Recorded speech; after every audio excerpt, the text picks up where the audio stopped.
Samantala, sa lalawigan ng Palawan, patuloy pa rin ang pagprotesta ng mga mamamayan sa ginagawang coal-fired power plant. Balita mo kami tungkol dito, Joseph Parapina. Hindi pa man nagsisimula ang operasyon ng coal-fired power plant sa bayan ng Nara, Palawan. Iba't ibang kilos protesta na agad mula sa mamamayan dito ang sumalubong. Para sa mga taga rito, natatapos silang masira ang kanilang kabuhayan at kalikasang matagal na nilang napapakinabangan. Sa ngayon, umabot na sa mahigit na 5,000 katao ang lumagda sa petisyon bilang pagtutol dito. Kung nakita ng People's Television ang pagtatayo ng planta na ito, naabot sa may 10 ektaryang lupain sa barangay Panakan 1, Nara, Palawan. At sa ating po mga national agencies, hinihiling ko po na sana po dingginin niyo kami mga maliit na mga petitioner against the coal-fired power plant.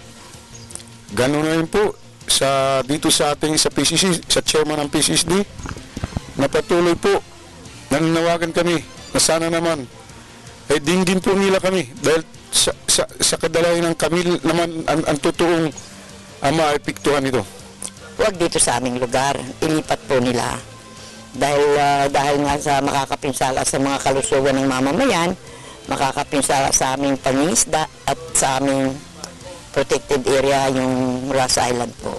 Sa katatapos lamang na pagdinig ng Palawan Council for Sustainable Development o PCSD, hindi na pag-usapan kung papahintulutan ito o hindi dahil naman sa kakulangan nila ng sapat na bilang para sa quorum.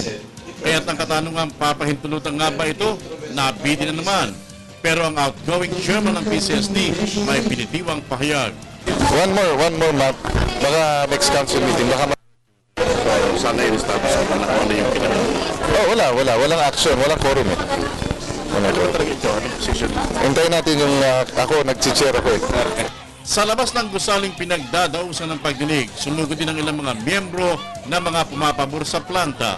Sa mga taga-barangay Panakan, magkaisa na lang po tayo. Tingnan po natin ang pinapatupad po ng coal power plant. Magkaisa na lang po kami para matulungan din namin sila. Magkaroon sila ng magandang kabuhayan din.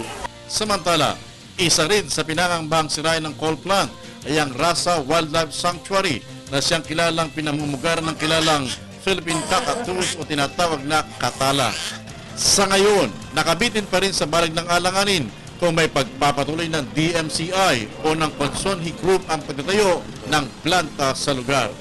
Hindi kasi pagkakalob ng DENR ang tinatawag na ECC kung hindi sapat ang mga kwalifikasyon ng kumpanya sa pagtatayo nito.